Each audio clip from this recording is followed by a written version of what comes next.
Okay, hopefully it's live, I think. How's everyone today? Thought I'd try a different background, one of my photos from my video. Um anyway, how's everybody doing today? Wow, it's a good group already. That's awesome.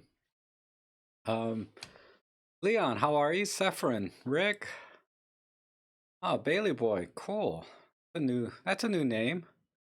Chris Minster, how are you? From the Netherlands. Lauren, as always, I appreciate it. Oh, you're in California. I didn't know that. Or I forgot. I don't know. And Serge and David. How's everybody? Oh, Plato. David Crooks, how are you? uh Rob shoots photos, appreciate it. No, I wasn't stressed. I was kind of laughing, right, in my last video, so I don't know. I just thought I'd try something different for a thumbnail. Um let's see. Oh, Robin Wong is here. Oh my god, Robin. You're everywhere. That's a great video on macro photography, by the way. I'm really excited to talk about that on Sunday. So reminds me, Sunday I'm gonna have Robin Wong and Peter Forsgaard on the live stream Sunday morning. So everybody tune in for that. That'll be fun. We're gonna talk about the sort of the creative side of photography and our approach to different things. And if you check out Robin's macro video that he just uploaded yesterday or day before, and you know uh, think of some questions for him about from that video. Um, I haven't posted mine yet, but I'm going to. I'm working on it. Let's see who else is here. Jeffrey Chu, Michael McLean. How's everyone? Steve, how are you? Good to hear, David. No, I think this is my right hand. This is my left hand. Does that? I think that's right. If I look, oh crap! No, you're right. Man, you know, only photographers would catch that. That I'm right or left-handed. Now look, my green screen's all messed up. Let me turn this. Okay, close enough. Good enough for Rob Trek anyway. Guy with a camera. Man, oh man. The Eye of Sauron.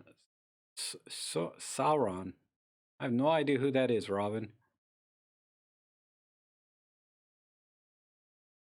We all have a good side. That's true. That's true. You know, I kind of like this side of my profile than this side. So I don't know why.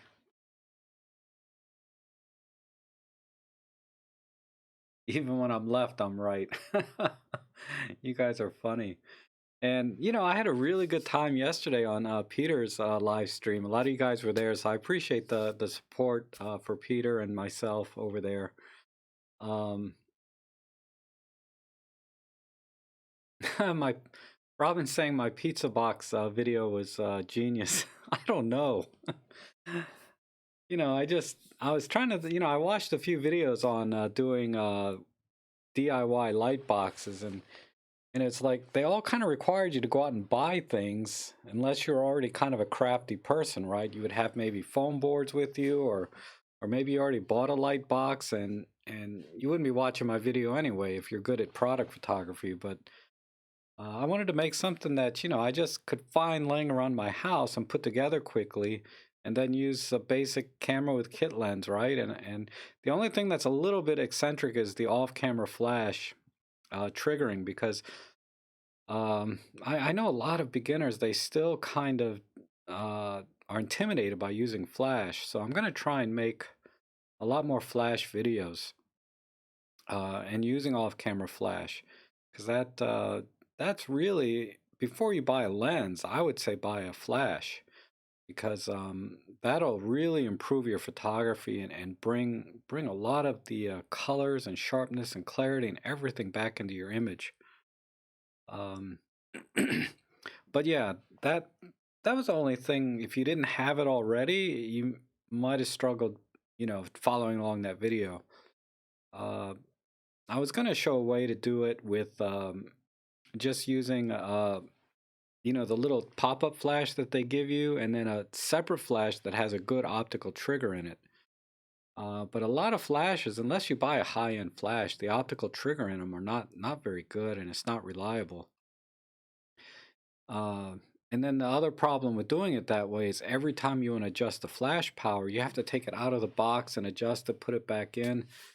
So, I always recommend, the Godox system with the radio trigger, either the X1T or they have a really nice little X2T out now. Uh, and then they got like the other one, the Pro version, where the screen's kind of tilted up, and I think that's good if you're going to be doing a lot of multiple flash work, because the it's just easier to read and control with all the extra buttons. But I typically shoot with one flash, maybe two, in everything I do. And I like the fact that the X1T trigger has its own hot shoe, so I can stack another flash on top or accessory. Like in that video, I attached the Blackmagic video assist thing so I could record the screen. So that's why I like the X1T trigger over, say, the other triggers that are technically better triggers and easier to read and use. But there's you lose a little functionality without having that hot shoe on top. Lauren saying he saw on YouTube that many lenses may have focus shift, and that the exception of those which are macro. Macro must be corrected for any focus shift and perhaps lens barrel distortion. I haven't seen that video. Maybe post a link to it. I'll watch it. I mean, I don't have any problems with focus shift. I think it's much less of a problem on mirrorless cameras because you're focusing directly off the sensor, so there's no uh, really correction needed that I can think of. Now, I haven't read the posting from there's one on MU43 forums, and it's pinned at the top about micro focus adjusting and why you do it. So I have to read that and see if I can learn anything from that, because I just never had a problem. Oh, hi Paul, how are you out there in the UK? Awesome. Or England. I don't know the difference, UK versus England. Or is England part of the UK? I'm so bad at geography. I don't know nothing. I really know nothing.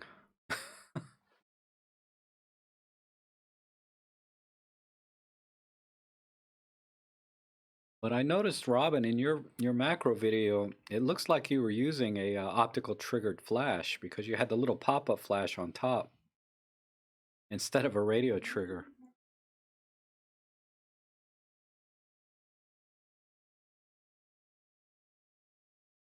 You use the Blackmagic to connect the Olympus to the computer. No, I do not. Blackmagic sells what they call an ATEM Mini, ATEM Mini, where you can hook up multiple HDMI devices to your computer.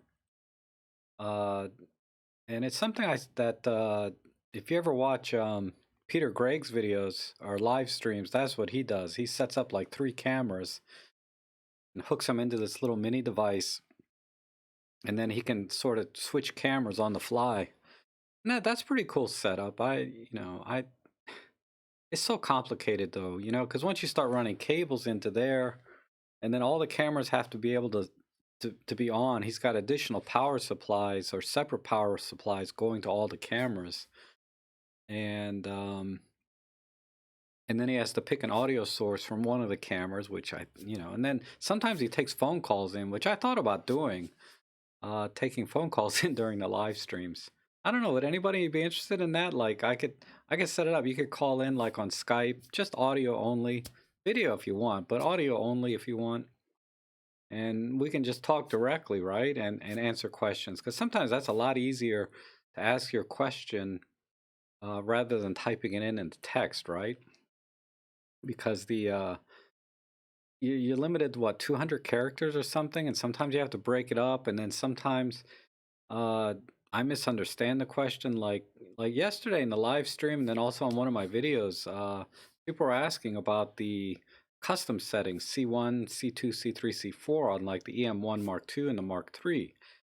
And for the life of me, I just could not frame the question in my mind exactly what they were asking. So this morning I looked at the camera and now I know what he's talking about. It's very clear. But I just didn't have the EM1 in front of me. My goodness, you guys are donating. That's awesome. I appreciate that. That helps a lot, especially now because jobs are kind of slow and everything's really amazing. But I appreciate that, you guys. You guys are awesome. Uh, no, yeah, but so I'm gonna make a short video on the customizing the these things C1, 2, 3, 4, just for the EM1 and EM2, and maybe the Pen F. The Pen F also has 4 custom modes on top. And the M5, the new one, only has 1, so it's almost moot to kind of do one on that one. That flash refuses to die. Wow, the FL50R. My goodness. You still gotta. Oh, you still have your E520. You know, somebody in my forum was using an E310, I think it was, which had a Kodak made sensor. And the images he posted there, the colors are just amazing. And it kind of motivated me to maybe want to get one of those because they're so cheap. But I have my Pentax K10 and I have a Nikon D80, which also have the older CCD sensors in them, not the newer CMOS that all the cameras use these days. And supposedly, you know, the Pentax K10 has a very natural film-like color to it, at least as what I was reading about it. And the few images I took with it, yeah, I can say that I really did like the colors coming out of it. But that leads me back to Olympus, right? The Olympus colors are really amazing, especially some of the art filters. I think they really did a good job. And well, I'll talk about that more in my video. I'm going to do a video on art filters and how it's really made, you know, using Olympus cameras a joy for me now. Uh, I mean, a lot of people think it's just a gimmick, right? The art filters, and maybe they are, but to each his own, right? I really enjoy them and use them to a great extent. I mean, I'd say, you know, a third to half the pictures I post, if not more, on my Instagram account are all, you know, using an art filter of one form or another. And I saw the one art filter I struggle with though is the watercolor. But I'm starting to get a feel for it now because someone mentioned that, you know, anything black turns to white. So I took a couple of test shots today of my dog who has black, you know, a nice black fur, and sure enough, she's totally white. David's asking, or let me back up a little bit. Troy got the 60mm f2.8. That's awesome. Yeah, that's a great lens. Everybody loves that. You know, if I did macro work seriously, I would get one. I'm fine with just extension tubes. I'm gonna pull up a couple of shots I did today. And then what is? Whoops! Stop it! What is the cinema lens that you use with your Olympus cameras? It's not really a cinema lens. I use this this 35mm CCTV lens, which gives a nice kind of a swirly bokeh and very punchy colors, I think, when you stop it down a little bit. And this is only like $35 with the Micro Four Third adapter. And I just have a giant lens hood on it. I assume this is the lens you're asking me about. It's the only lens that I would use sort of in a cinematic sense. But it's not very big, see? And it comes in black and silver. I got both. I bought the black one, and then there's another one that's really good. Is this one here. This is the 25mm f1.4, and this is like $25. This gives really swirly bokeh, but it's really nice for getting that cinematic look with the blurry background and the weird looking soapy bubble bokeh and stuff. So I have a video. Just search for let me go to my channel and I'll tell you exactly the videos, because I did one video where I used that lens and made a video with it.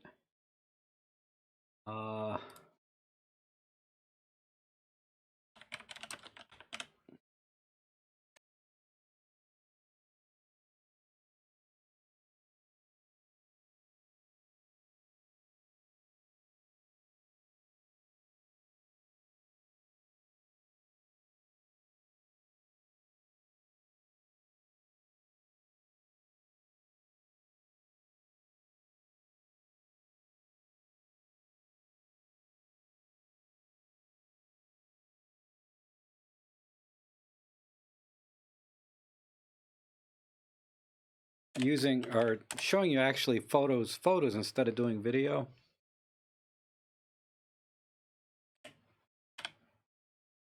Is episode, wow, it's an early one when I still had mostly black hair. This is the swirly bokeh lenses. So those are the two videos I recommend you watch if you're thinking about these lenses that are super cheap and give you a nice cinematic look. Let's see. To go back up a little bit. Oh, my chat window's disabled. Okay, thanks, Robin. Let me fix that real quick. I know a lot of people, they watch this on their TV and sometimes the chat replay doesn't work, you know, on YouTube. And I want people to see what you guys are talking about, because there's always a lot of good comments too in the things, because Robin's answering questions, Rick Bear, you know, a lot of you are answering questions for me and giving better answers usually. All right, before I get too far behind,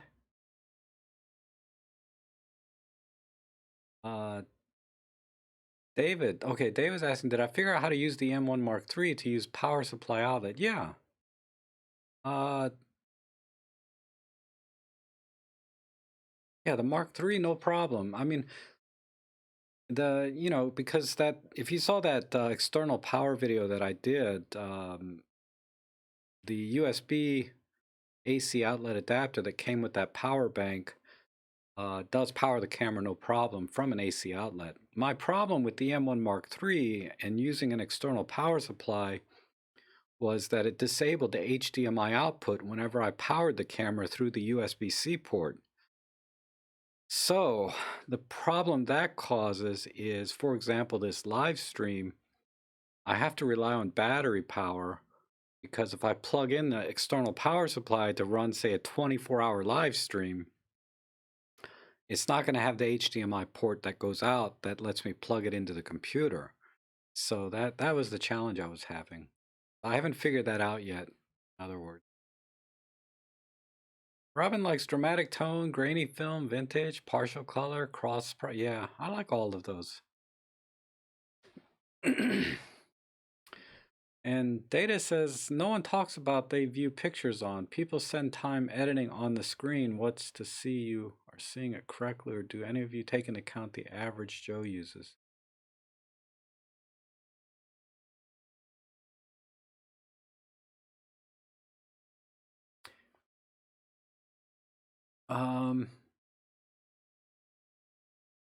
Well, you know, I look at my pictures, if you're talking about when I edit or crop pictures, usually I just crop them. I just look at it on, I have an AOC monitor here from like 4 or 5 years ago, and then I color calibrate it using the, whatchamacallit, X-Rite device that I bought, like $100 or something. And that way I know what I'm seeing is color corrected. And I also have color corrected my EM1 Mark II and Pen F for accurate colors. But that being said, I don't really worry about the color, getting a profile for the cameras. They're really close. And if I was doing hardcore product photography where colors were extremely important to get exactly right, and then I had a workflow from camera to monitor to print where the delivery has to be accurate, whether people are looking at it on their screen or looking at it in a magazine. That's when you really need your color workflow process to be kind of exactly right all the way through the entire thing. And but for me, posting on Instagram, uh, I do use a calibrated monitor. And it's nothing special. It's just an IPS display. Nothing too fancy. It is widescreen, but that's it.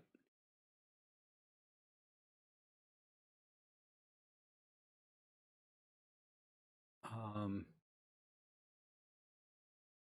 David Black says, I'm wondering if you could do a photo walk in your city showing the effects of COVID-19. Stay healthy. Yeah, right now we're in lockdown, so technically I cannot go out unless it's a essential, right? And yes, I'm a little bit hesitant to do something like that. Um, but I have noticed there's barely any traffic. I mean, I guess, a lot of people still walk their dogs and do runs, and I think the idea is not to be out with a group of people or going to see a group of people. So they may not harass me about it, but the fines and everything they're talking about are pretty stiff. So I'm a little nervous about that, but we'll see. I might go stir crazy and say, screw it, I gotta get out. um, Hi Thomas, how are you? From Atlanta? Craig Schrader says, yes, it is. What is the brand? I think you're referring back to the CCTV lenses. There's no brand on them that I can remember, but I'll put a link to it in the show notes here. Um,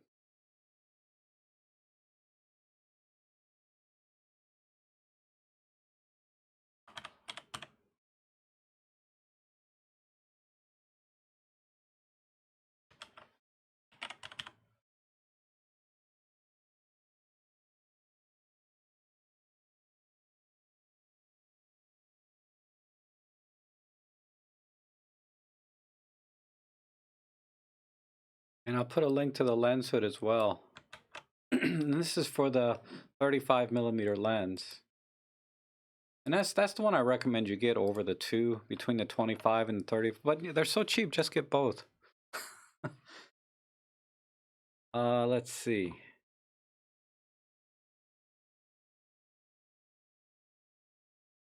Only strictly edit on this one LCD screen. David's asking from who? I'm not sure what you mean. Giacomo Catatina says, hi, electronic shutter, mechanical shutter, one for birds. I have an OMD EM10 Mark II. I would use mechanical shutter because a lot of times you're panning when you're doing bird shots, and a mechanical shutter will minimize that as much as possible to virtually being indistinguishable, depending how fast you're panning. But mechanical shutter would all but eliminate it. If you use a electronic shutter, sometimes there's a potential for the bird to kind of look skewed a little bit, instead of being completely normal looking, it's going to look kind of skewed. Especially like the wings of the bird flapping, depending on your shutter speed, those could get very skewed when using electronic shutter.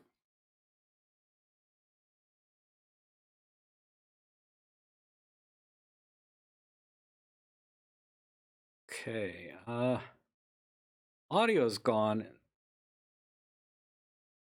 I my bars are jumping. Oh, thank you, Craig. I appreciate that. Thank you very much.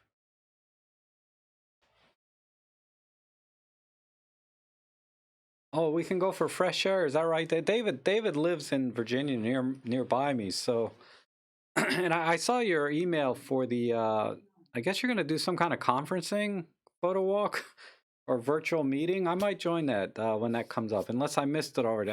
I just saw the email this morning. $2,500 fine in Virginia. Yeah, it's like $5,000 in Maryland, plus 1 year in jail. I mean, it's just, they would probably never enforce it, but it just seems kind of excessive.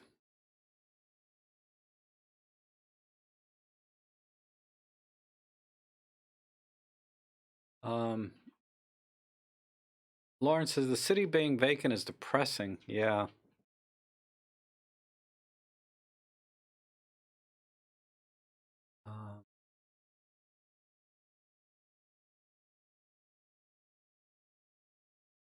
Trying to catch up. Thanks. I use PayPal and I just noticed I've done it here. Elaine, how are you? Thanks for letting me know my audio is working, because someone said it was not, which I wouldn't be surprised. Kostov is here. How are you? The virtual meetup is on Sunday the 12th. Okay. What time? Because I live stream on Sunday mornings. Or Sunday the 12th.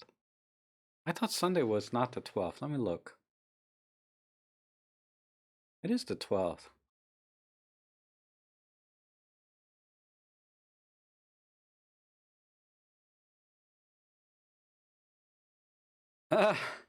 My goodness, Elaine, what are you doing up for a day and a half? Okay, 1 p.m. I should make that.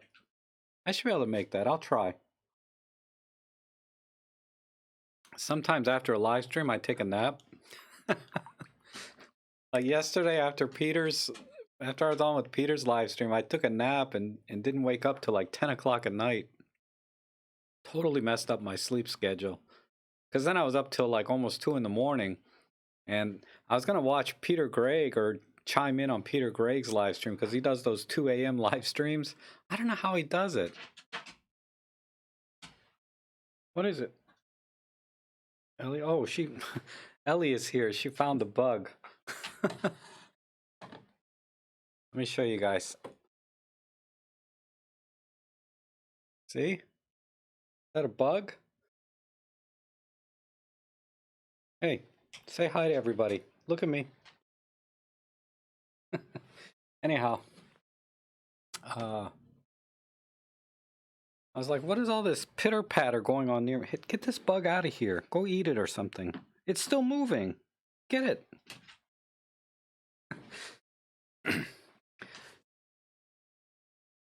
Let's see. Yeah, Lauren, oh, hold on. Let me back up a quick.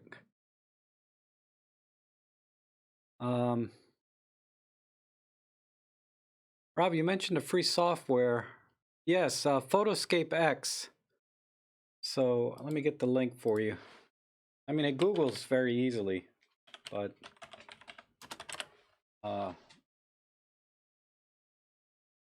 they have it for Mac and Windows, fortunately. But there you go. You can download that. It's free. It's really great, actually. I was thinking about doing a video on it.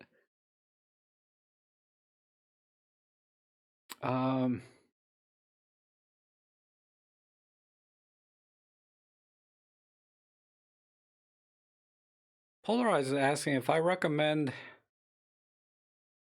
FT lenses like the 50 to 200 or the...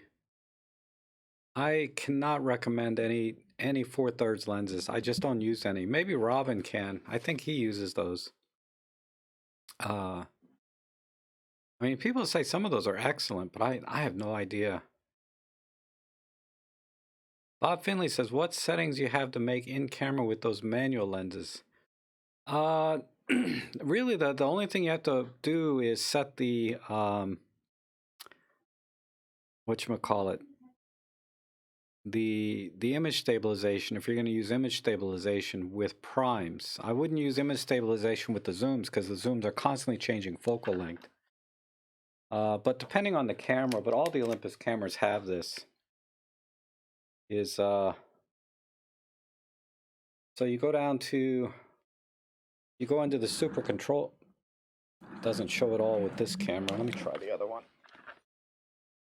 Because they all have the same thing. Let me see what color this is. This is green also. One last check here. They're all green. Well, I'll show you on this one. So you go in the super control panel for the image stabilizer where it says SIS Auto. You click OK there, and then you'll see the focal length there for the image stabilization. So the little info there, what you do then is you click the info button. Well, I can do it on my Pen F because I have an adapted lens here, right?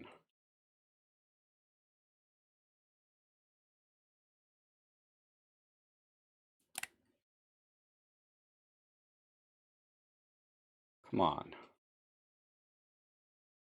What am I doing wrong here?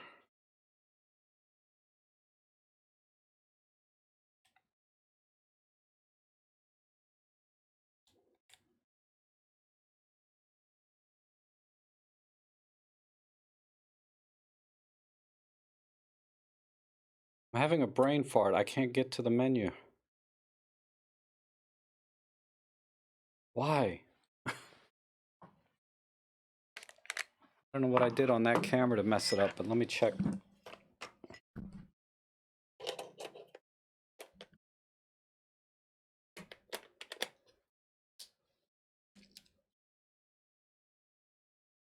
All right, so let's go back to this. So there's the focal length, and then you'll see the info button here.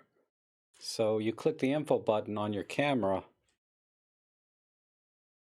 and then you can enter the focal length of the lens. So you just put the focal length in, and that's all you need to do when you're adapting lenses on Olympus. But I have a whole video about adapting lenses because, you know, there's also focus peaking and digital zoom and things that will help you focus with manual lenses.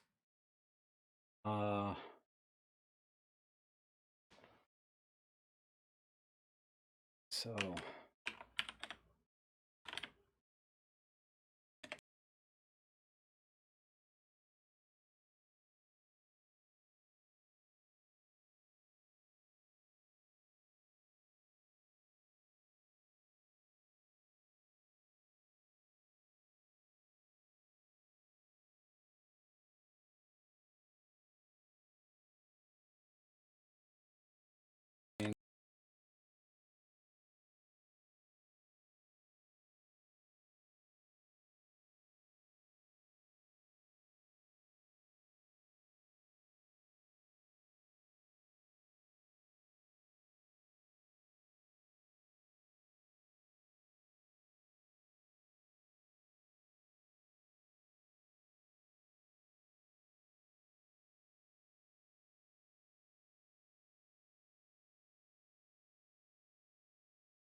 Gosh darn it. The sound died again. If you guys want me to repeat anything, like if I was trying to answer a question and then there was no sound, let me know. I don't know why that keeps happening. I did nothing. 4:05 p.m. So only 4 minutes of no sound this time. Not too bad, right?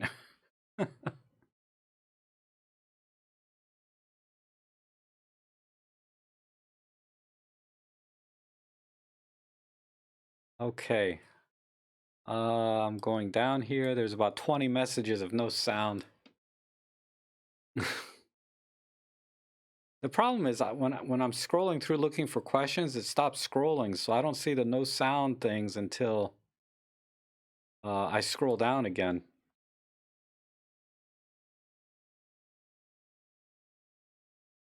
All right.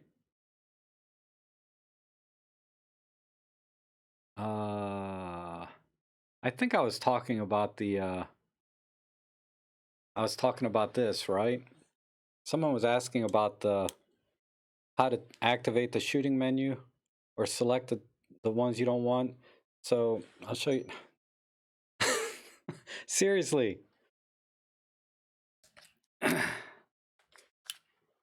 This is why. Generic battery. Let me put an original in. All right, one more time. So select the menu. Oops, select the menu. Wait. All right, so when you hit the menu button, you come here. So you want to go down to this cog, the custom menu, and then go into menu D for display, and then go into picture mode settings, and then you can turn on and off the picture modes that you use and don't use. And that'll save you time in the super control panel, scrolling through different things and not, you know, if you don't use any of the art filters except maybe one, you only have to check that one. What about Pen F2 with tilting OLED EVF? That would be nice. You know, I do want to say something. I kind of caught Peter when I was in his live stream yesterday. Let me make sure my audio is on. Okay. Because we were talking about, people always asking, you know, when is this lens coming out? How much is the price of that? You know, any news on a new Pen F2, right, coming out? And they usually, and he said that they usually know about a month ahead of time. And then they get the opportunity sometimes to test it. Sometimes they fly them out there to review the pre-production model. But for that 4 or 5 weeks, they are under a non-disclosure agreement. They cannot say jack, right? So the example I gave was like when I was talking about the EM5 Mark III, you know, about a month before it was coming out, all the rumors were out. Not a word from Peter and Robin, right? Not a word. And, you know, so that's a clue that something's coming out. But while we were talking about that, Peter slipped a little bit and said, something's coming out in April, I think. So if you watch that live stream, you might see something there. So, because the only encouraging thing I saw about the Pen F was an interview where the guy, the magazine was interviewing the Olympus guy and asked specifically about the Pen F. And the guy said, I can't talk about that, but he was smiling. So when you say you can't talk about something, that's not a denial, right? So hopefully a Pen F2 will come out. You know, a tilting EVF, I've never used a camera with one, so I don't know if I would like it or not. You know, the only thing I really need in a Pen F is a mic jack. You know, that's that and some more granularity with the custom settings and the color wheels. So instead of being able to just adjust saturation, I'd like to be able to adjust the hue of each individual color. That's when you can get really fancy, when you can adjust the hue, not just the saturation. And luminance too, why not, right? If you can have those 3 settings on that color wheel, like you do in Olympus Workspace, That would be magic. And of course, you know, autofocus and everything else would be nice, but uh, the magic of the Pen F is in the color wheel.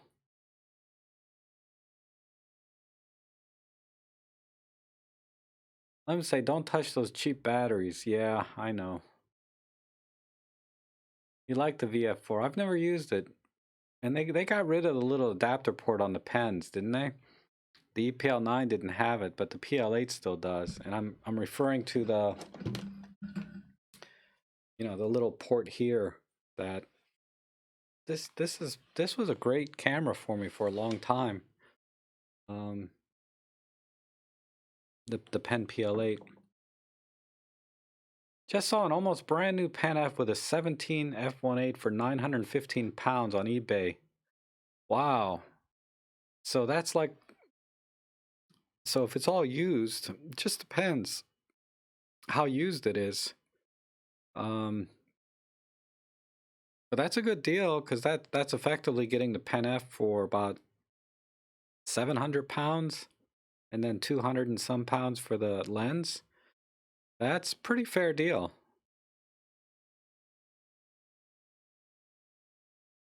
Patrick says he really likes the tilting EVF on a GX8 and he uses it a lot. Maybe. I mean, I could see using it, but I just never have. I'm getting used to just using the live view screen rather than the EVF. You know, for sports action, I have to use an EVF, but for just general shooting, I'm starting to like shooting with the live view screen.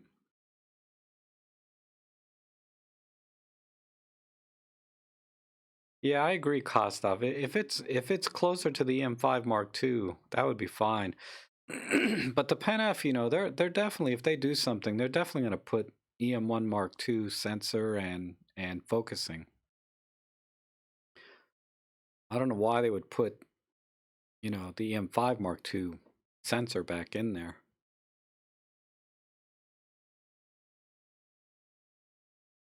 Yeah, Lauren's on the right track. Pen F Mark II with EM5 Mark III specs. Yeah. Like I said, all I need is a I just need a mic jack on it. And then everything else I'm fine with, actually. And then again, the colors would be nice. Yeah, John, I think they will. If they make a Pen F2, they probably won't change it much. They'll just upgrade the guts inside. You know. You know what? You know, it'd be awful though if they make it all plastic. Man, that Olympus is just shut down if they make a plastic Pen F, man.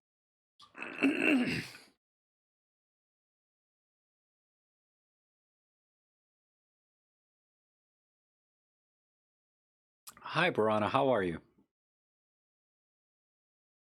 Yeah, you can be a little more discreet with a tilting EVF. That's true cost stuff.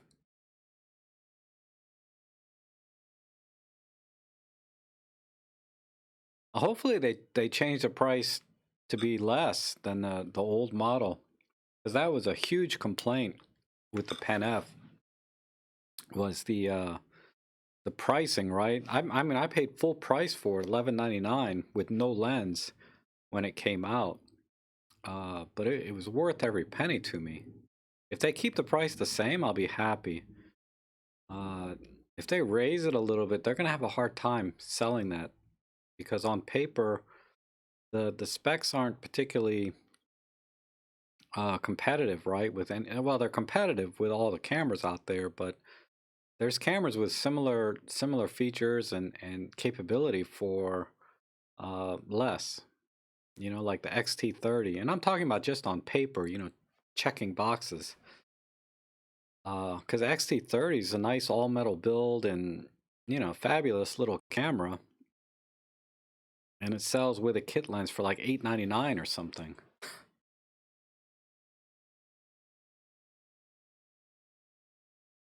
Yeah, Marco, they when they said they're discontinuing the Pen F, there was a lot of words that they would not be continuing it, right? So I think it's kind of implied you're going to discontinue the Pen F implies that it's not being continued, right? For Model 2 later. But the Pen F is still on their website, and the Pen F2, like I said, there's some very mild speculation that they're thinking about making one.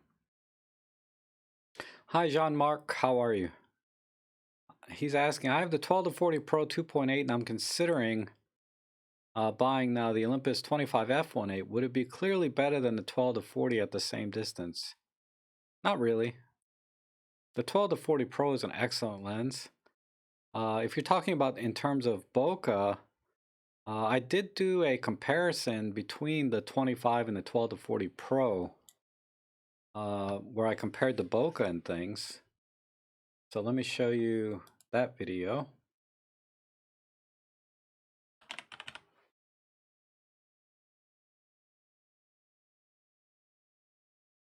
It is episode number 123, where I compare the 12 to 40 Pro versus the 25mm f1.8 and the 45mm f1.8.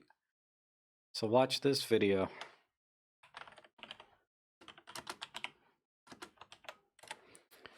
So you can actually see what I got. I tested the autofocusing for video, and then I also tested the bokeh at the similar apertures, and also at wide open apertures at f1.8 versus 2.8.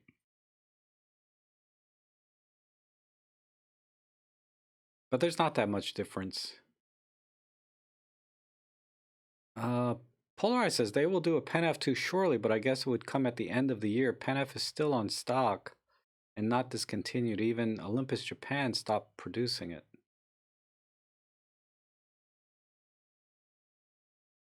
Okay. Mike Hammerly, how are you? What do you like about the Pen series versus the OMDs? Well, just the form factor, they're smaller, right? They're smaller and lighter. Like the Pen PL8, you know, the screen flips down. The PL8s, not the newer ones, the 9 and 10, have this thing where I can attach a mic adapter, so I can actually vlog with this. And this was my primary vlogging camera. So the form factor is just more compact. You know, if we're talking about the Pen F, there's a lot more things I like about this. And I have a video comparing this camera versus, I think, the EM10 Mark II, and the things that make the Pen F special. And it's mainly in the creative dial here, where you have color profiles and black and white profiles, and you can tweak using a color wheel. Then a lot of in-camera settings that you can do. So that's what I like about the Pen F. And then the Pen series, it's just the form factor, and that's what I like about it. I think I'd still go for the OMD series for general shooting, but my favorite camera is still this Pen F, but it's mainly for the customizability of the JPEGs.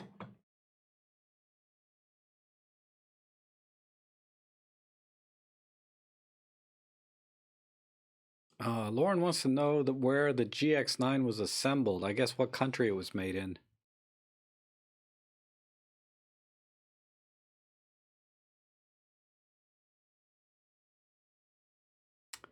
Lion Fish Photo, how are you? Nice background you have today. Oh, thanks. Yeah, it's a toilet paper roll, right? Because my streams are crap. Oh my God, did you see the Fronos update, April Fool's Day thing? And then the parody this other photographer did. It's on my community tab. She did a parody on Frono's photo. She called it Frono's Nothing. It was great. I loved it. But Frono's photo, April Fool's Day, uh, he said that Fujifilm and Olympus are getting together and forming an alliance called Crop something, but it's spelled out to crap, CRAP. It was hilarious. Lane says, I heard the Pen F has slow autofocus. That's why I bought my EM1. Yes, it is. It's very weak, the autofocus. Now, the analogy I use now is like, in a vacuum, if you shoot with the Pen F, it seems fine. The autofocus is pretty quick and single point. Continuous autofocus is not great, but it's usable. And then tracking, forget it. But that's true for almost every camera I've ever used, regardless if it's Olympus or Fuji, whatever. And then, but comparing, say, the Olympus Pen F to the M5 Mark II and Mark I, right? There's if you talk about in terms of weight, if the Pen F was 500 grams and the EM5 Mark II is 510 grams, that's about the difference in the autofocus. It's very, very small. Uh, like if separately you wouldn't notice it, but if you put the camera side by side, after a little while you'll say, yeah, the M5 is a little better. The Pen F's not quite as good. And I can say that because I've owned both cameras for a long time.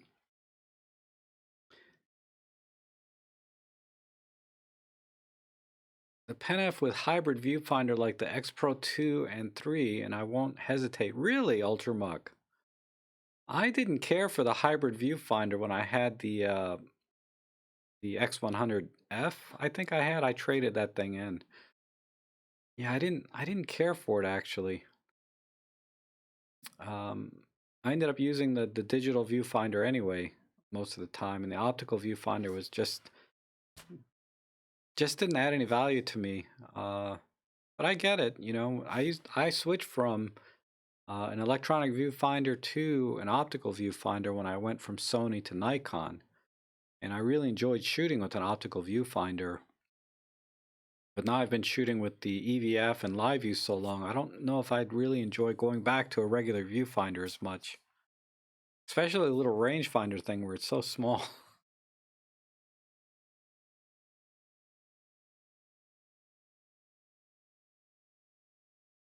Yes, Lauren does most of the processing in post, so all of the controls in the Pen F doesn't matter. But I argue sometimes that you know you can if you can make adjustments in the field while you're there and seeing it with your naked eye, it's I think you can have a little bit advantage over say taking a raw image and then post processing it later when you've already left, right? Because it happened to me a lot where I'll take a picture and I'll look at it and I'll say, oh, I can fix this in post, you know? And then I get back home and then when I try to fix it, I can't, not to an acceptable level. So that's why I kind of like being able to do it in the field. But honestly, after you get a feel for your camera and what you can do, it doesn't matter if you do it in camera while you're there or in post processing later. But I try to do it while I'm in the field and make those changes. It's just the way my brain works. Not everybody's like that though.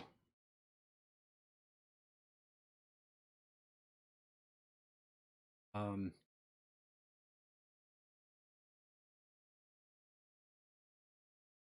Mike is saying he's found a good way to do HDR, plus or minus 2 EV bracketing. You need 5 frames in HDR. Oh, you have not found a good way. I'm sorry. You have not found a good way to do 3-shot. Yeah, I'm with you there, Mike. I think we talked about it last time you were here. The only way to do it is in bracketing mode, and then you have to take 5 frames.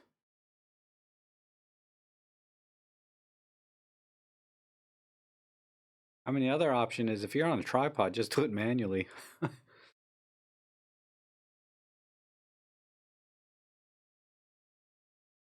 My wife has now switched to Olympus after seeing my EM1 Mark I and Mark II and bought the Pen F and she loves it. Oh, that's awesome. Nature with Music. I like that name.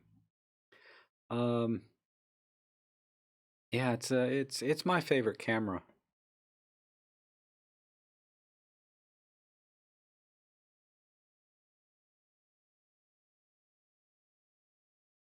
Do you know about the Pro Capture Low ability of the EM1 Mark II? Yeah. Um, Pro Capture Low, the advantage of that uh, is it'll autofocus continuously while you're taking pictures. And then when you have pressed the shutter, it'll pre-capture. I think it's the same here. On the M5 is a little bit less. I don't think they changed anything on the Mark III in that respect. But let me go into the menu.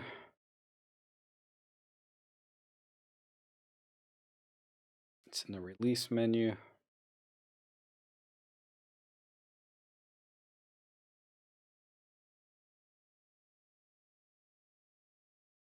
Pro capture. Yeah.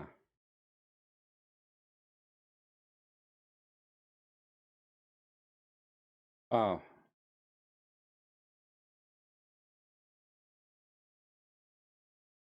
Anyway, this is the Pro Capture Low. This is the Pro Capture Low menu. And if I go in, you can, let me get straight in. You can set the maximum frames per second, 18 frames. You can do pre-shutter frames, and this is adjustable up and down. I'm not sure how far. What does that go up to? 35 frames pre and frame counter. I'm sorry about the green screen. And you can limit it to 25 frames or up to 99 frames, it looks like. So I didn't know if you had any other questions about that. But that sums it up. Basically, you have pressed the shutter and it'll start capturing up to like 35 frames before you push the shutter button. And once you push the shutter button, it'll continually autofocus for you. But it's silent mode only. It's silent shutter. It's not mechanical shutter, if that makes a difference. Because sometimes when you're panning and things, you want to avoid rolling shutter. I mean, the EM5 or the EM1 Mark II has really good refresh rate, so rolling shutter will be mitigated somewhat, but it's still a problem with silent shutter. How does the silver paint on the Olympus lenses hold up? Any chips showing? Not yet. It's pretty solid. Let me see, my 12-40 Pro lens is probably my most beat up one.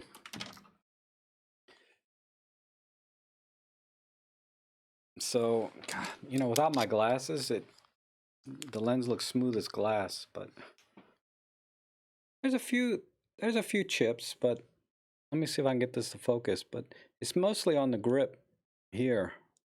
So right there, right here, there's a little bit. If I rotate around, just so you can see, it's holding up really well.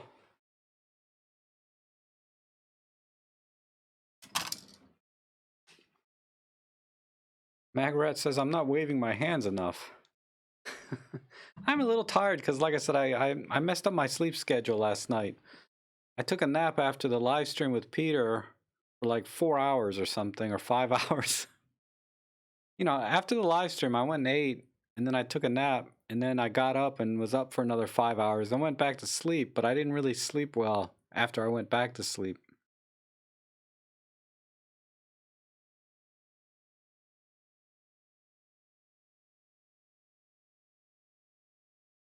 How often do you really use the high-res mode? I use it barely and most times get blurred water. Yes. When I start doing some more night photography, the handheld high-res shot mode is awesome for reducing noise in low light when you have to shoot at higher ISOs. So I'm going to use it a lot more on the EM1 Mark III. And I guess the EM1X has it also, but I have the EM1 Mark III. Now on my other cameras that have it, EM5 Mark II, Pen F, etc., yeah, I don't use it much at all. You have to pixel peep to kind of tell the difference. And, you know, it's only good for objects that are very close to you. As you get further away, usually atmospheric distortion and pollution, whatever, mitigates a lot of the ability of the high-res shot mode. Now, it still does a great job, but it's, you know, the benefits are pretty limited at that point, in my opinion. So I don't use it much, but for handheld high-res shot, you know, for photo walking, it's great. If you're on a tripod doing high-res shot at night, it's great because it blends those images together. So you can use it for very specific things with great results. Like I said, for shooting at night on a tripod, if you don't have handheld high-res, and if you have handheld high-res, it's great for just street shooting. I took several shots at night handheld using high-res shot mode, and it was awesome on the M1 Mark III. And I could do the same thing on a tripod with any of the other cameras that have it. And if you're doing product photography or photography that's close up, that's static and not moving, it does a great job. You really will see a difference. But it's when you're outside, like landscapes. People promote it for landscapes a lot. And I found that the distortion from the atmosphere and the haze and things like that just mitigate all of the advantage of the high-res shot mode from there. But that's just been my experience. You know, other people might have had really good experience using it, but that's what I found. I'm with you on that.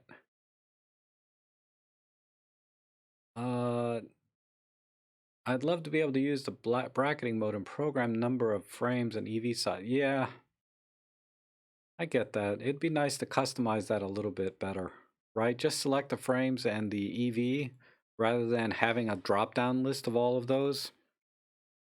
So what Mike's talking about is in the bracketing mode,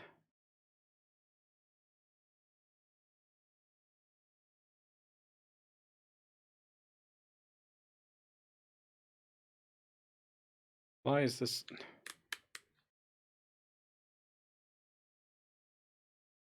You know, in the exposure bracketing, right?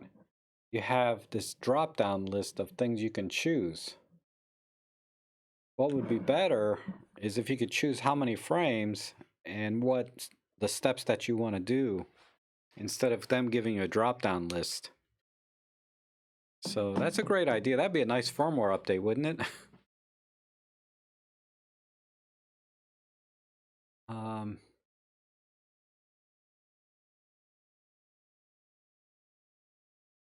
Walter Palmer saying, so I understand the EM PenF is nearly as quick. Yes, it is nearly as quick as the M5 II.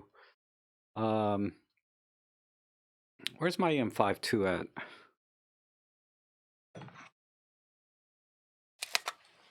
Let me put I'll put a 12 to 40 Pro on there because this is handy. All right. We're in single point autofocus.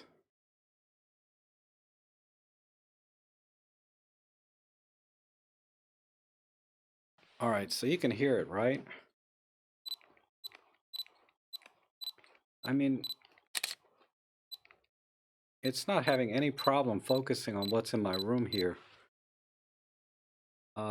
But over time, you do feel it is a little bit sluggish compared to the other cameras. But like I said, in a vacuum with this camera by itself, you're thinking, man, this thing is...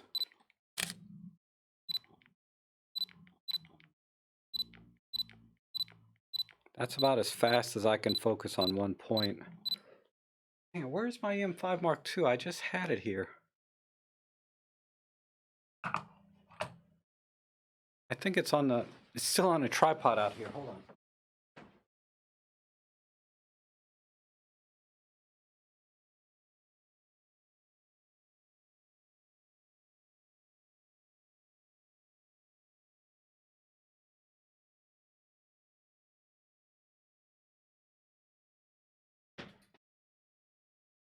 All right. So let me put the Pro lens on this one.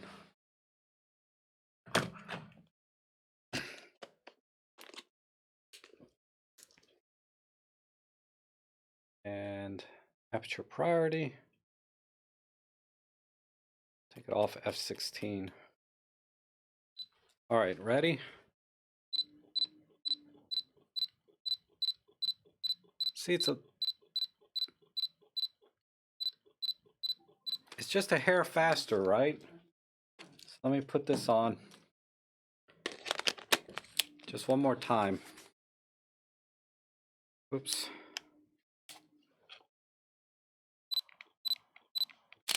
Whoops. See how it's just a little bit slower? Just a hair, right? Hopefully that helps. Hopefully the microphone was on too, so you could hear that. All right. So Walter and everyone else that was asking about that, that's the difference, really. As you can tell, it's a little bit slower. Side by side, you can tell. Individually, be like, well, this is not bad, right? Hi, Photos. How are you? Thanks, Rob. I wish to use the Pro Capture Low as like pre-burst when focusing to capture the birds of butterfly. Yes, it'll be awesome for that.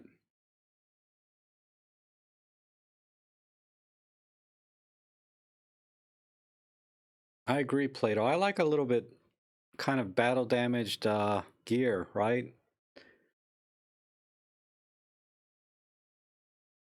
I mean, my EM10 Mark II, that thing is beat to death. My Pen F is getting there. I'm a little more careful with that camera, but it's getting there. Lauren says the Olympus 12-45 Pro is $649 as a new lens. This will be a great deal when discounted. About $100, $100.50. Yeah, definitely. I might.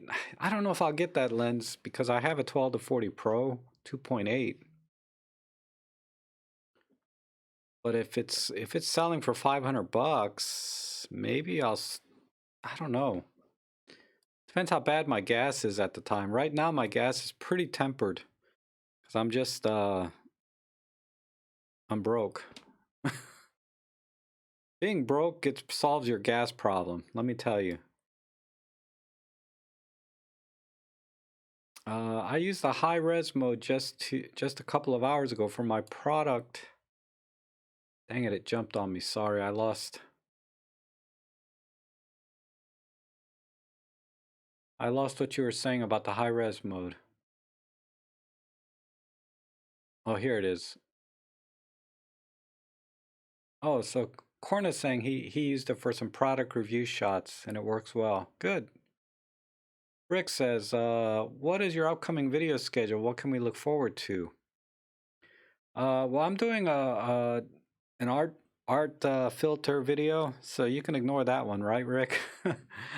Rick doesn't like me using art filters too much, or bracketing art filters, I should say. But I'm going to talk about using art filters and how it's kind of helped me as a in my photography, or what helps me enjoy photography more. And I'm also going to do a video on the C modes, the custom modes on the M1 Mark II and Mark III, because there's some confusion about assigning and saving, and resetting, those kind of things, the custom modes. And then I also need to finish up doing the menu system on the M5 Mark II. So I kind of have all of those down the line. And then eventually I'll get around to doing my image stabilization video, which Rick has really helped me out a lot with that, to the point that it should be a no-brainer for me to get it done now, but I just still mentally, I stutter a little bit with that for some reason. But that's about it. And then on the live streams, I have Robin and Peter coming on this Sunday, and then 3 weeks from now, I have Joe Ellis and Jimmy Chang from Red 35 coming on.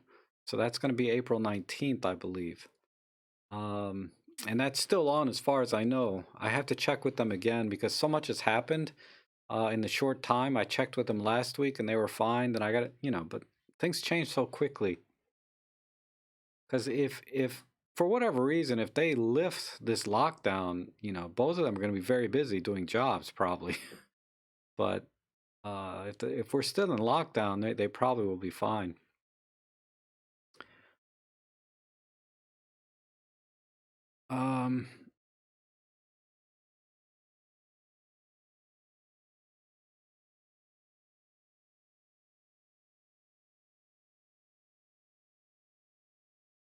Yes, Mike is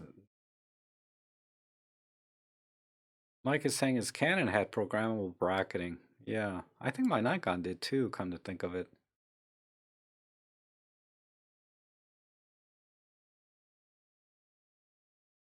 Plato's really enjoying the live streams. That's awesome. I appreciate that. I appreciate all you guys coming in and hanging out, though.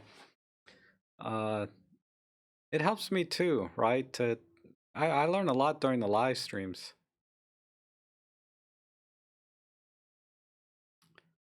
My friend is asking what would be a good starter setup for bird photography in his garden. He has been in lockdown due to medical reasons. Yeah. Well, if you can, if is set up a bird feeder outside, then the birds, and it takes about a week or two before the birds really start coming in. Because one bird will find out where the bird feeder is and then go crazy. And if you don't have a bird feeder, just a little bread with some peanut butter on it and break it up, and just leave it out on a table that squirrels can't get to. But whatever. Bird feeder's the best to get the birds. And then the 75 to 300 lens or the 40 to 150 kit lens, which is a $99 lens. Those are really good because when the birds get used to the feed out there, they'll come there, but you need to be pretty close. Like I would say, don't be further than, at most, you don't want to be more than like 3 or 4 meters, right? I mean, really close, 5 meters at most in terms of distance, or about 15 feet from the bird, because the birds that come into your yard are usually really small. And if you don't get close, you're not going to get all the detail in the feathers and things like that. Unless you want to spend a lot of money and get a 300 millimeter f4 with the EM1 Mark II, then you have some working distance. But with some basic gear, you have to get pretty close, and it has to be good light. And you have to sit out there maybe for an hour before the birds get comfortable with you being that close to them. Before they start come feeding. And some birds will get really brave. They'll just come down right away. But while you're sitting out there, they'll start coming, and not care that you're sitting there with a camera. And you can start to work your way a little bit closer. But in terms of gear, if I think we were talking about the Pro Capture before, but the EM1 Mark II with the 40 to 150, either the kit lens or the Pro lens, either one will do a good job at close distance. If you need to get further away, the best lens is really the 300 millimeter f4. Pending that, the 75 to 300 is okay, but you need really good light. So it has to be a bright sunlight day. If it's cloudy out, forget about that lens.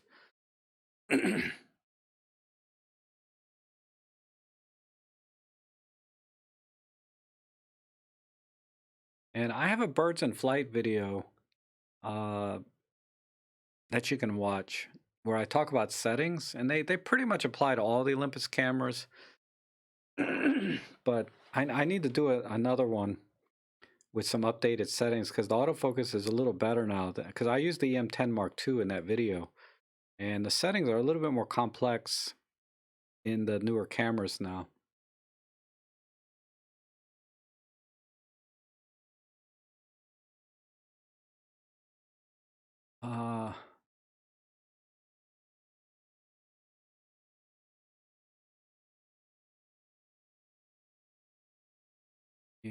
Let me catch up again. I'm 8 minutes behind. I still have audio? Okay. If I had the Fast Pro, I get to 12 to 45, but for poor people. Okay, Rob, regarding the Pro Capture Low, I will be trying out my Panasonic Leica 100 to 400 with the EM1 Mark II while I'm waiting for the release of the 150. Okay. I assume the Pro Capture works with Panasonic lenses. I don't know, Robin, does it? I assume it does. Where's my Panasonic lens? Because, some features get disabled when you use third-party lenses or non-Olympus lenses on Olympus camera. So let me see. I'm gonna put my Panasonic 25 millimeter on here.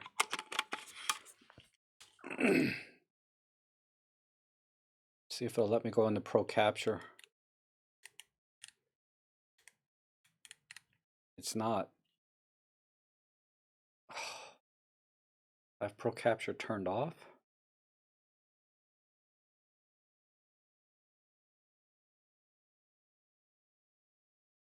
On the display menu.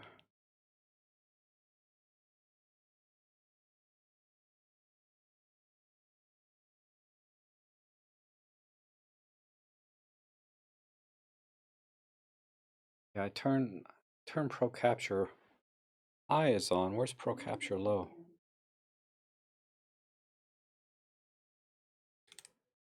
Well, you know, on my 25mm, Pro Capture is disabled if I put a Panasonic lens on this camera. Let me put the kit lens back on and see what happens. Maybe I'm missing a setting, but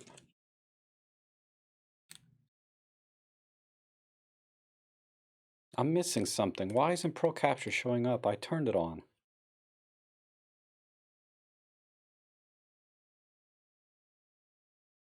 Pro Capture low, right there, right after continuous low.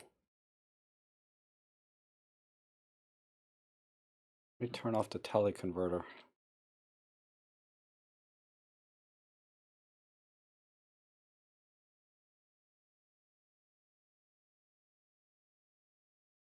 Why, Olympus? What am I missing here?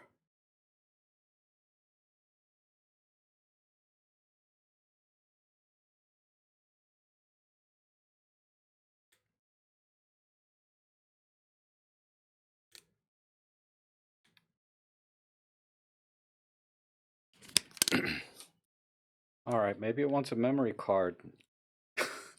I'm dying here, right in front, right on live TV or streaming here. So embarrassing. I can't get Pro Capture low to show up, and it's turned on in the menu. Oh, bracketing is on. That's why. Gosh, it's always something. All right. Pro Capture low and high. That's with the kit lens. Now let me put the Panasonic lens on. And somebody's probably already answered this in the chat section, right? But okay, no, you're fine. If you use a Panasonic lens, Pro Capture works fine. Oh my God, I'm sorry. There you go. I had the camera in bracketing mode. That's why Pro Capture wouldn't come up. My friend just bought the M1 with battery grip for $200. Wow. Smoking deal. Great camera. Does the silver lens on the black camera look sexy or cheaper? It looks ridiculous to me.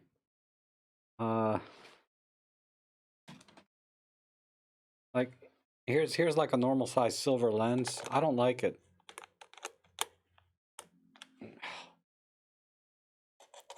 Damn generic. Sometimes I can't get this to mount right. There it goes. Okay, that's a silver lens on a black body. It just looks goofy to me. I mean, I do it because it doesn't show in the pictures, right? But I prefer black lenses on black bodies. I bought the silver for my Pen F because I have a silver Pen F. Silver lenses look great on silver bodies, though. When I picked up I went and picked up what R filters I wanted to bracket with in the menu, and it ignored me and used all the filters. Oh, no.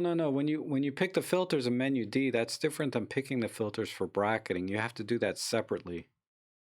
So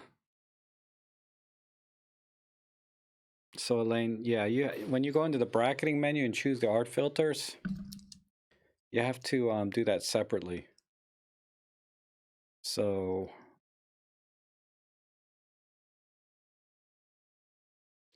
here's the art bracketing menu, right?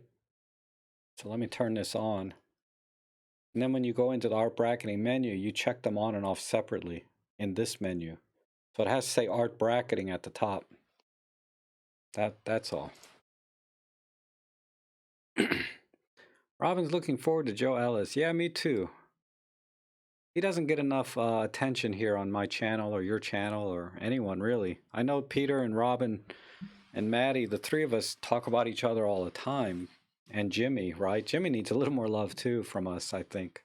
At least for me.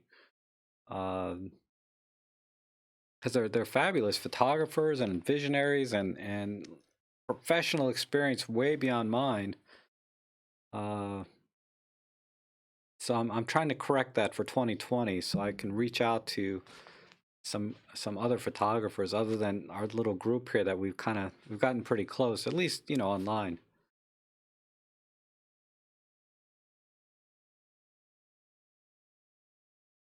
Yeah, Rick is saying bracketing art filters is like spray and pray, right? You just kind of take a bunch of pictures and then pick them out later. Um,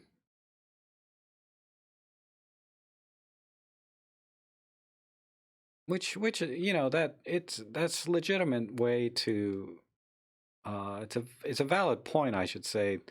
You don't want to spray and pray and just go crazy. You really want to take some time and think about your photography.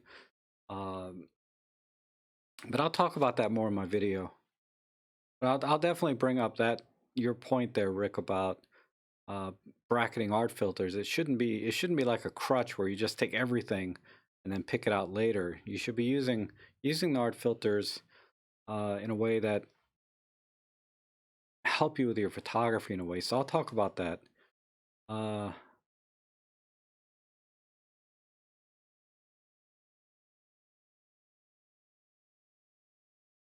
Rob, you and Samuel Street Life are my two favorite. I don't know who Samuel is, but thanks.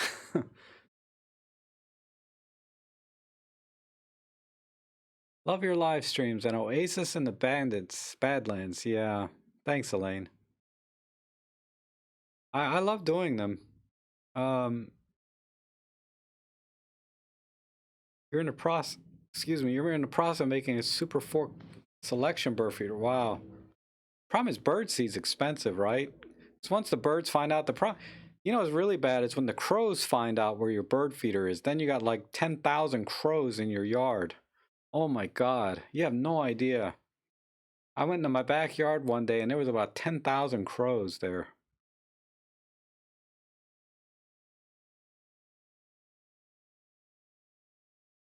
Put a black hood. Oh my God, Costa. Putting a black hood on a silver lens looks even worse.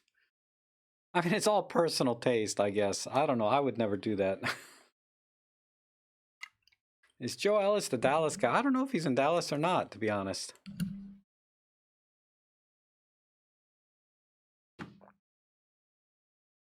All right.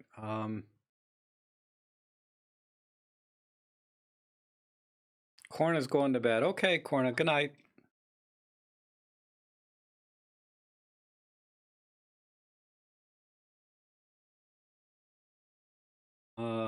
Camouflage lens cover. Yeah, I see those guys doing that. They camouflage their whole camera. Incidentally, the Panasonic lenses do not appear to work with focus stacking. Yeah, that's true.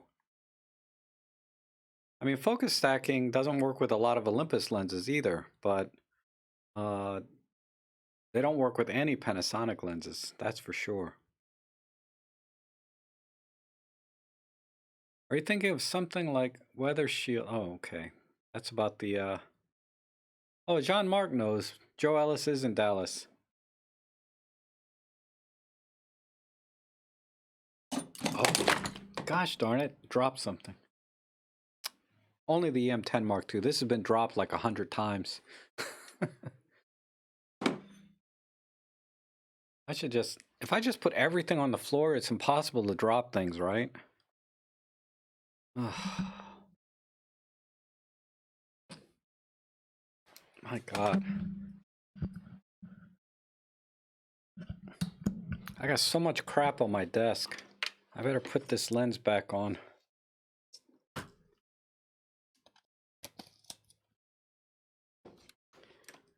Gas, gas, gas. Man, this is just ridiculous. If anybody saw all these cameras here, and I have them out all the time. I've probably showed you guys before. It's crazy. I mean, let's see. Look at all these freaking cameras I got. That's just on this side of the desk, you know? And then on the other side, there's some more. And then down in the little cubbies, I can't, well, the cable's not long enough. Down in my little cubbies, I got a couple more back here. And then in this cubby, I got a couple, anyway. It's ridiculous. Don't do what I do. Do as I say. Don't buy a lot of cameras. You just, oh, it's crazy. Looking for something like a weather shield. You know, the only ones I've seen is where they cover the whole camera and they got things you can put your arms in and operate the camera through the arms, kind of like you see in the hospitals and where they're working with viruses and stuff. You see those double arm. Anyway, I've seen those rain covers. What I do sometimes is I'll use a bracket or something to mount an umbrella to my tripod. You know, just a small umbrella to cover the tripod and the camera and all the gear. That works pretty well too if it's raining. Any L bracket from EM1, there are a few ranges. They all look the same. You know, the one I bought, I couldn't find anymore. Let me check. I assume you mean the M1 Mark II and 3. Let me check my my Amazon account. I just go through my purchase history and then I can find it.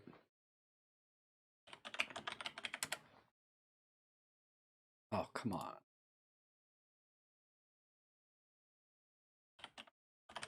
Bracket. Stop. Keep typing in the wrong. I still got sound, right? Every time I switch screens, I lose sound.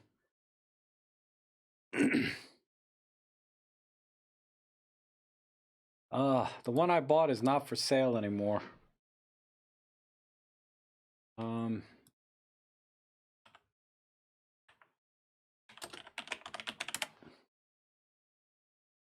Oh, but they have the same thing by another company.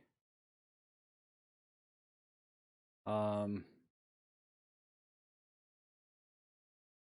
I'm gonna show you this one, and then I'll talk about some of the issues I had with this. How do I bring this up? So this is the one. This is the one that I have. It's just made by somebody else. So this L bracket comes off on the side. But the problem I have is, and I'd show you, but I'm using it right now on my M1 Mark II for this stream. But if you look right here by my head, this little hole here is supposed to fit into, there's a hole right here. All right, let me switch back. You've seen the, I mean, it has an Arca Swiss mount on it, which I like, but let me switch back. But that little hole is supposed to line up with this hole here. But this hole, this little pin sticking out is so small that it doesn't, the bracket doesn't stay tight in place. It wiggles when it's mounted to the camera. So what I had to do was I jammed in some double-sided tape in between the bracket and the camera, and now it's very sturdy. But it's a workaround. It's not right. And if you look at a real bracket or L bracket that comes from Olympus, when they eventually come out, there's a little hole here that the official Olympus one has a pin that goes into the camera and locks it in nice and tight. But this L bracket doesn't do that. So when you're buying a bracket for your camera, just look for those kind of things. But on the M1 Mark II, if it doesn't have that pin going up, the bracket itself is kind of weak.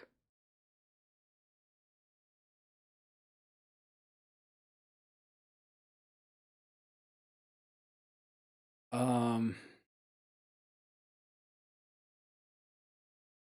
for my backyard bird photos, I use the 40 to 150 lens set up on a tripod about 3 feet and use the Wi-Fi feature. Oh, that's true. Yeah, if you set up the camera, cover it because they're gonna crap on your camera. So cover your camera and you can set it up. Uh, yeah, that's true. I don't do that, but I know a lot of people that do.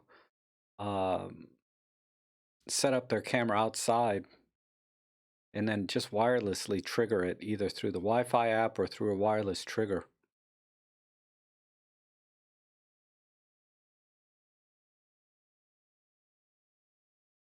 Um, have you talked to Emily or David Thorpe or Derek Force? Astrograph. Yes, I have talked to Emily. She's been on my stream before, and she's willing to come back. So I'm gonna try and schedule her together with someone else. Maybe Maddie again. I'm trying to mix it up a little bit, but David Thorpe. No, I've not reached out to David or Derek. I have reached out to some others that haven't gotten back to me yet, but those two, I think I may have reached out to Derek.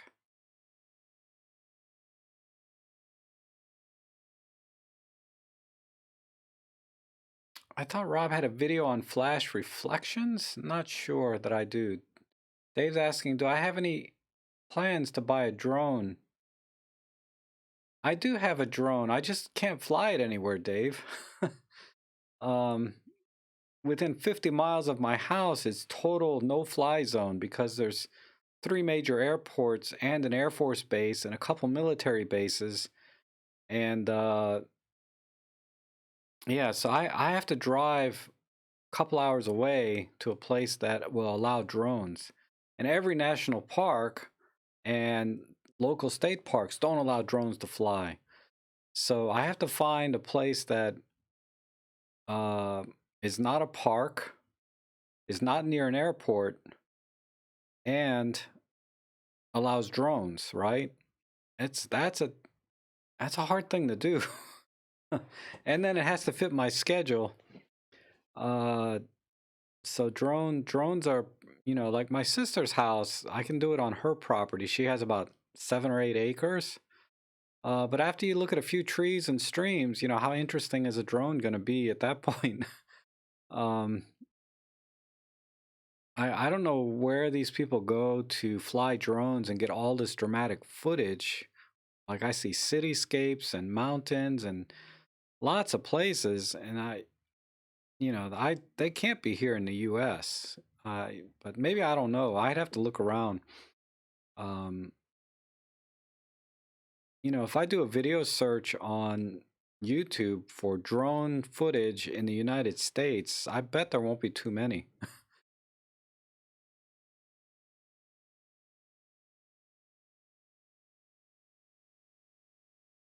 uh,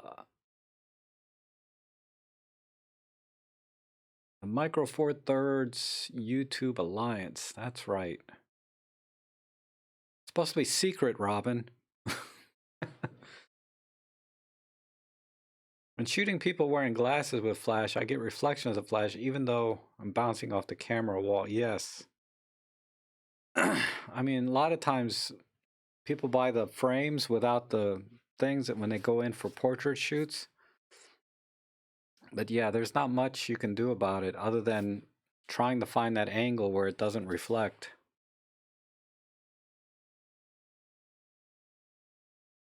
Yes, my wife was going to set up her camera and telephoto with a wireless trigger. Okay, so you're already onto that trick. Rob Trek, I did the same with my 4150 when capturing image of Robin's nest. The live remote control worked great. Photos on the Instagram page. Okay. Yeah, I do remember. You had some bird shots. I do remember. So you did that with Wi-Fi. Hmm.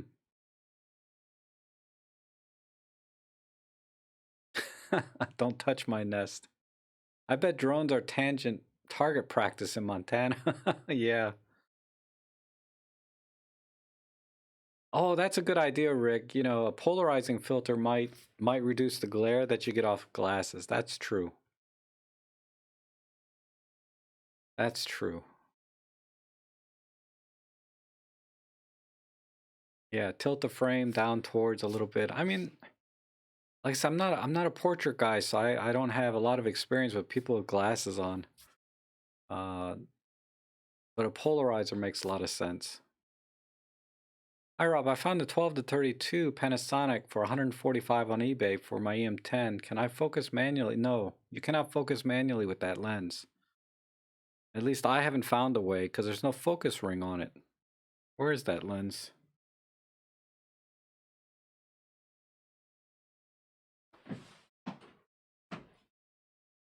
I'm gonna put it on my Pen F because my EM10 Mark II is not, it's not working too well lately.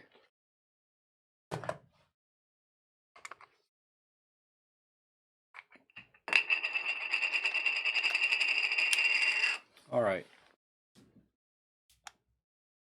So there's the 12 to 32. We unlock it. Oh crap.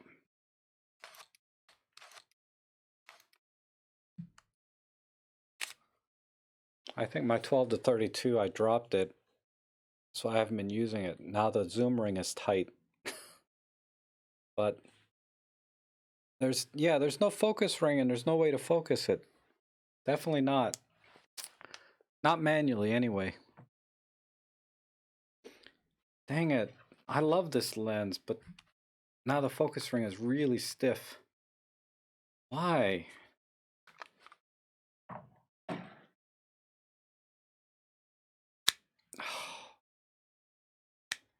I'm gonna try and unscrew it and see. I'm pissed because this is a great lens. I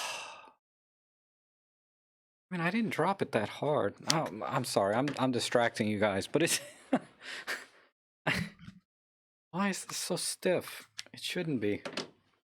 It still works. It's just the focus ring is jacked up, or the zoom part is jacked up. I might have to buy another one. Shoot without a flash, no problem. Let's see. I think he's talking about people with glasses. Yeah, flash. Yeah, I mean, flash would just have a very harsh reflection. But you'd have to avoid windows and all kinds of things too, right? I did it with just a robin's nest photo. All of the other bird photos I used my hands. Okay.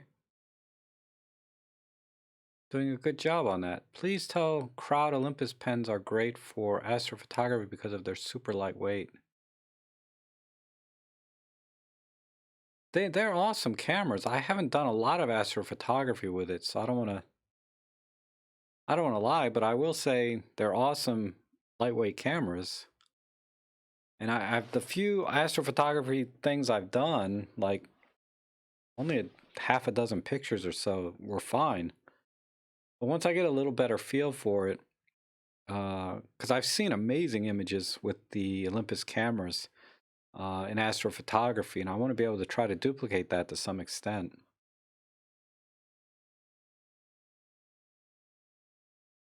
"12 to 32 panning autofocus is great.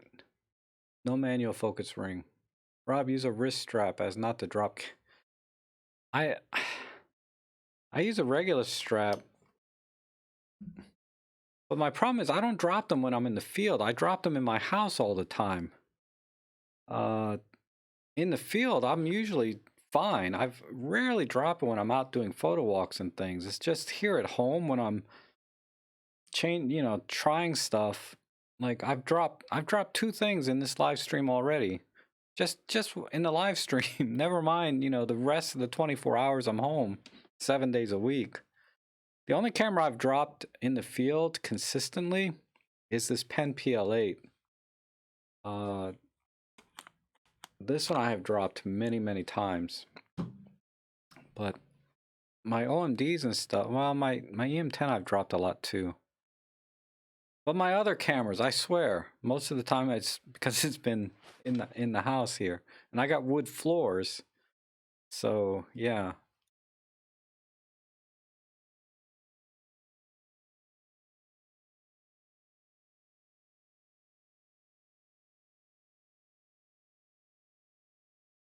Oh, that's interesting, Rick. You can polarize the light source too. Interesting.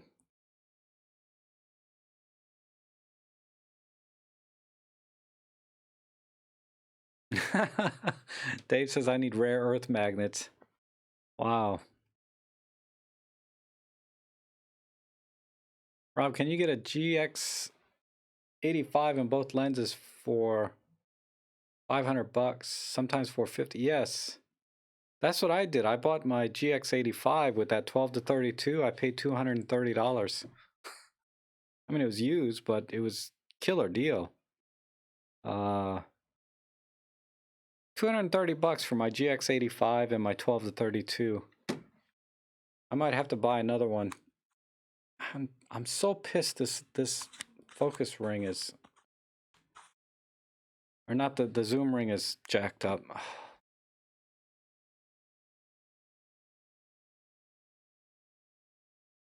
Yeah, don't worry, Rob. I've already bought the GX85 that they're talking about. Remember, I have gas. So if there's a camera for sale out there, I probably have it.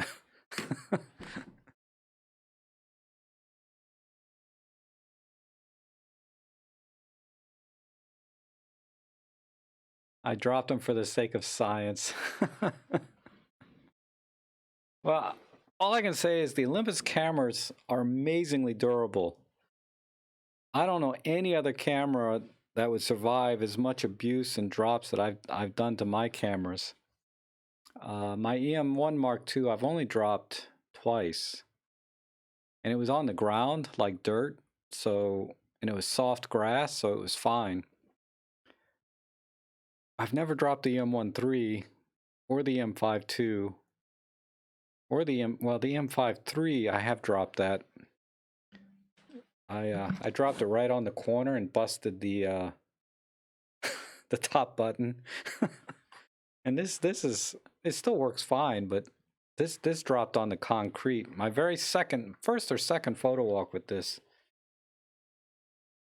But that wasn't my fault either, really. I forget what I was doing. You know, what happened is I had to go through a security gate, unload all of my gear so it can go through this frickin' x-ray machine, and then stuff it all back together. And then I'm walking out. I didn't get too far away before I dropped it because I was very flustered by that whole metal detector x-ray experience that I couldn't record because they wanted all of my gear, right, to go through this machine. So when I came back out and I started putting things all back together, shortly thereafter I dropped the camera because I was just disorientated from that. So that's why I dropped the M5 Mark III.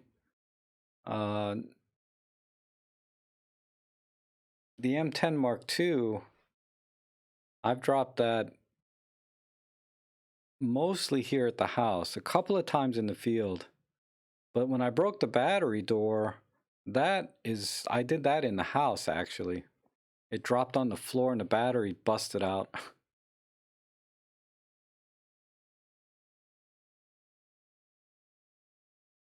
Polarized light sources are something I've used in high-end studio-based photography. The polarizing sheets are large and very expensive. Wow. But you know, the flash heads are pretty small. You could probably buy like a polarizer filter, a round one for a lens that's big enough for pretty cheap. And then if you have a round head flash, all the better, but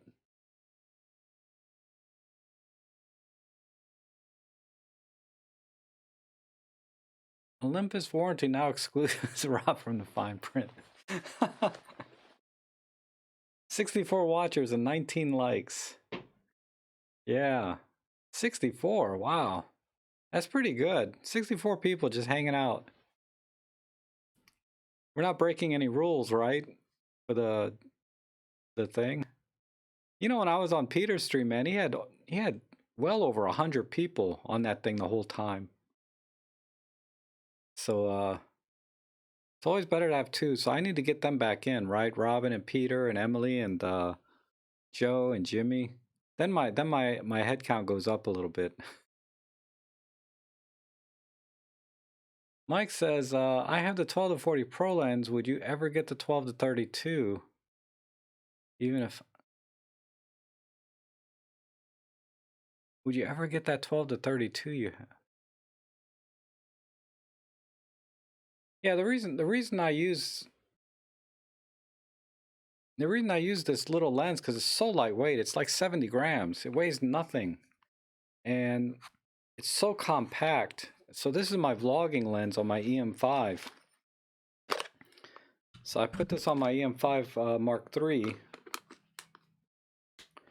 and I mean it's just that's it, right? When I pack it in my bag, and the 12mm wide is really nice, and this is really lightweight. I mean, with the lens and the camera and battery and everything together, I'm at like what 480, 490 grams total.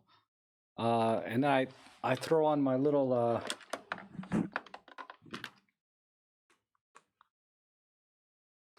I throw on my Rode mic, and this is my vlogging setup when I do my photo walks and things.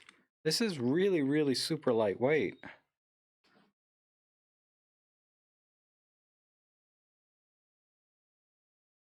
Uh-oh, I think Ellie caught a bird. I can hear it chirping.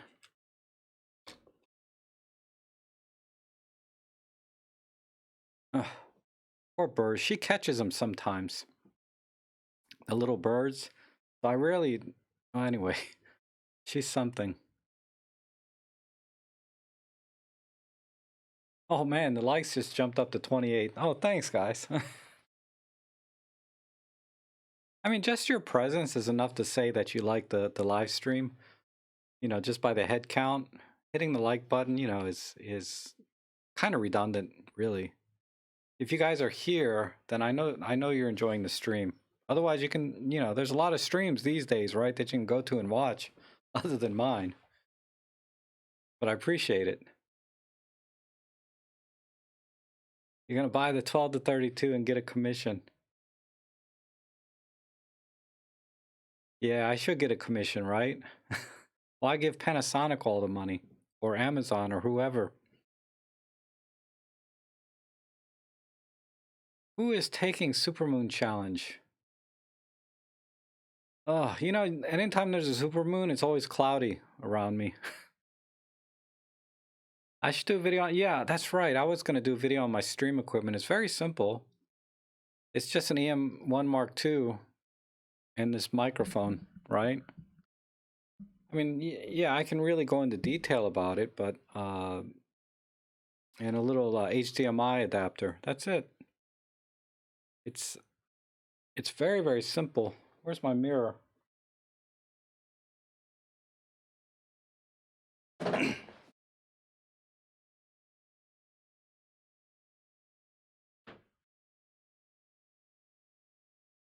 Oh, it's out here. Hold on.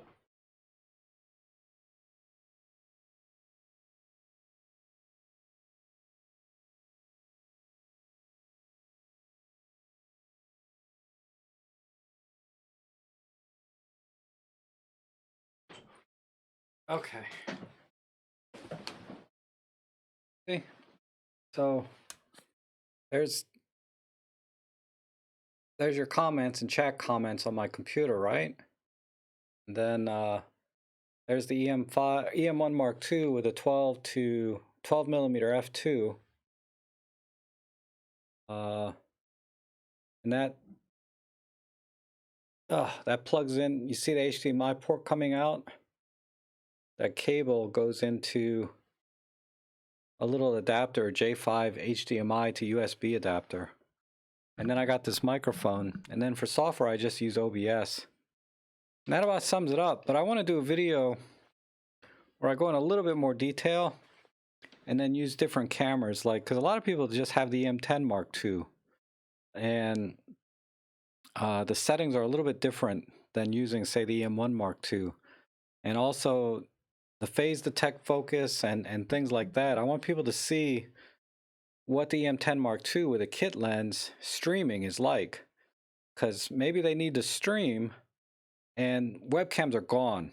So you're either stuck using your webcam in your laptop, which sucks. I mean, look at this. You won't believe how bad this webcam is. Look at that. Well, I'm not even in the frame. But see the difference in quality? That's the webcam. And then if I go back to this, you know, it's really difference is pretty stark, I think.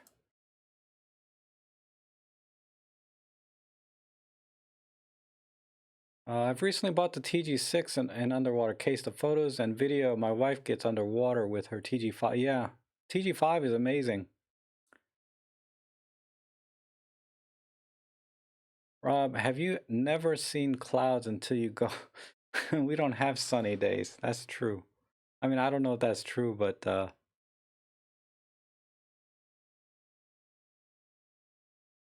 I'm always happy when today's a beautiful day out. It's just partly cloudy.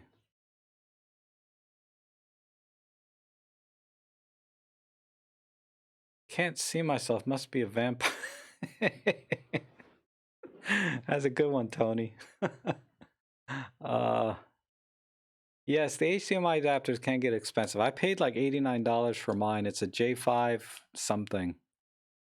But it's not available anymore. Even the HDMI adapters are starting to disappear. A lot of them have. The only thing I've seen left is like the Elgato for $169. I mean, really the easiest way to stream is before this lockdown where everybody's buying webcams, but before it was like just a simple $69 Logitech. I think it's the 920. It's pretty good quality, you know, for just basic streaming and not getting all fancy. I mean, really, because I'm using a green screen, I don't need that shallow depth of field and I got lots of lighting. I could probably get away with using a little webcam like that one, but the webcam in my laptop just absolutely is horrendous. So you know, and I have an EM1 Mark II, so I use that. It's not lined up anymore. Oh, let's see. How complicated is OBS? Uh, there's a pretty steep learning curve. If you have a Macintosh, there's something called Ecamm, which is supposed to be a lot easier to use. But if you want to use a free software, OBS is the best. But there's a pretty steep learning curve if you've never used OBS software. Fortunately, there's some tutorials online that help me. But even those they're not step by step. They assume you're already pretty competent already with live streaming. But I could probably do a tutorial on it when I set up the EM10, because people are asking me, how do you stream with the EM10 or Olympus cameras? And aside from needing an HDMI to USB adapter, you don't really need anything else. But that one piece is starting to get hard to find.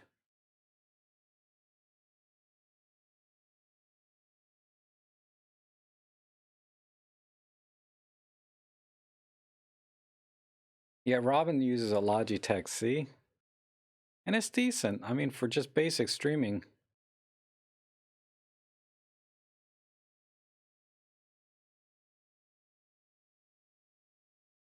OBS tutorial would be awesome. I'll give that some thought. OBS it's got so many features. It's hard to talk about where to start. It would have to be a multi-part series, maybe.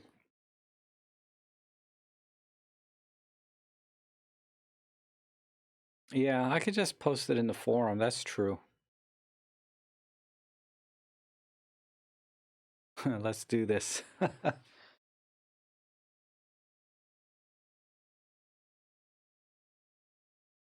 Yeah, the webcams, that people are getting double, triple the price for those webcams now if you can get one. It's crazy. because I noticed they started disappearing in early March. I was like, they used to be at every single Best Buy. Now I have to go to this one or that one if I want this model. Because I was helping another school set up some distant learning, and then within a week of that, none, not even on Amazon. You couldn't buy any. It's crazy. And now, like I said, the HDMI converters are pretty scarce too.